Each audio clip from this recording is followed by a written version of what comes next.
સનાથલ ગામના રહેવાસી ભગવતસિંહ ચૌહાણે તેમના પિતાની વાર્ષિક પુણ્યતિથિ નિમિત્તે રક્તદાન, બાળભોજન અને લોક ડાયરા જેવા કાર્યક્રમનું આયોજન કર્યું હતું। આ કાર્યક્રમમાં મુખ્ય આકર્ષણ તરીકે લોકપ્રિય ડાયરા કલાકાર દેવાયત ખવડને આમંત્રિત કરવામાં આવ્યા હતા। આ માટે દેવાયત ખવડ સાથે ₹8 લાખનું પેકેજ નક્કી કર્યા હોવાનું મીડિયામાં ચર્ચાઈ રહ્યું છે। મિત્રો, કાર્યક્રમના દિવસે જે ઘટના બની તેના વિશે વિગતવાર વાત કરીએ તો 20 ફેબ્રુઆરીના રોજ દેવાયત ખવડ તેમની સાઉન્ડ ટીમ સાથે સ્કોર્પિયો ગાડીમાં સનાથલ પહોંચ્યા। આયોજક ભગવતસિંહે લોકો ઓછા હોવાથી થોડા સમય બાદ કાર્યક્રમ શરૂ કરવાની વિનંતી કરી। દેવાયત ખવડે સોજિત્રાના પીપળાવ ગામમાં એક અન્ય કાર્યક્રમ પતાવીને પરત આવવાની વાત કહી હતી અને ત્યાંથી નીકળી ગયા હતા। તેમનો ડ્રાઈવર હરેશ ખેડ સનાથલ જ રોકાયો હતો।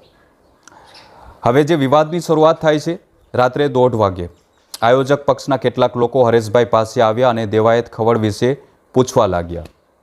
હરેશભાઈએ જણાવ્યું કે દેવાયત ખવડ સનાથલ તરફથી આવી રહ્યા છે। આ સંજોગોમાં ટોળાએ હરેશભાઈની ગાડી બહાર જવા નહીં દેવાની ધમકી આપી। સ્કોર્પિયોનો કાચ પણ તોડી નાખ્યો, ચાવી છીનવી લીધી અને જાનથી મારી નાખવાની ધમકી આપી। પોલીસ ફરિયાદ અને કાર્યવાહી વિશે વાત કરીએ તો આ ઘટનાની ફરિયાદ ચાંગોદર પોલીસ મથકે કરવામાં આવી હતી, પરંતુ સ્થાનિક પોલીસ અધિકારીઓએ ફરિયાદ નોંધવામાં વિલંબ કર્યો। બાદમાં એસપી અને રેન્જ આઈજીને અરજી કરવામાં આવી। ત્યારબાદ ચાંગોદર પોલીસે ભગવતસિંહ ચૌહાણ અને અન્ય વિરુદ્ધ ₹5 લાખ રોકડા, આઈફોન અને ગાડી લઈ જવાની અને ધમકી આપવાની ફરિયાદ નોંધાવી। દેવાયત ખવડના આક્ષેપો વિશે વાત કરીએ તો મિત્રો, દેવાયત ખવડે સોશિયલ મીડિયા પર પોતાનો બચાવ કરતા આયોજકો પર આક્ષેપો કર્યા હતા।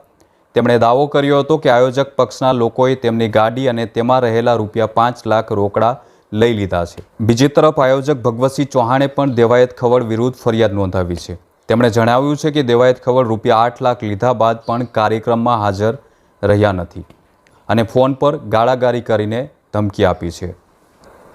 આ વિવાદ બાદ બંને પક્ષોએ એકબીજા પર ગંભીર આક્ષેપો કર્યા છે। હવે પોલીસ અને કાનૂની પ્રક્રિયા દ્વારા સત્ય બહાર આવશે અને દોષિત પક્ષ સામે યોગ્ય કાર્યવાહી કરવામાં આવશે। તો મિત્રો, આ હતી દેવાયત ખવડના વિવાદની મહત્વપૂર્ણ અપડેટ। વિડીયો સારો લાગ્યો હોય તો લાઇક, શેર જરૂર કરજો અને આવા જ ઇન્ટરેસ્ટિંગ ન્યૂઝ માટે અમારી ચેનલને સબસ્ક્રાઇબ કરવાનું ભૂલશો નહીં। જય હિન્દ।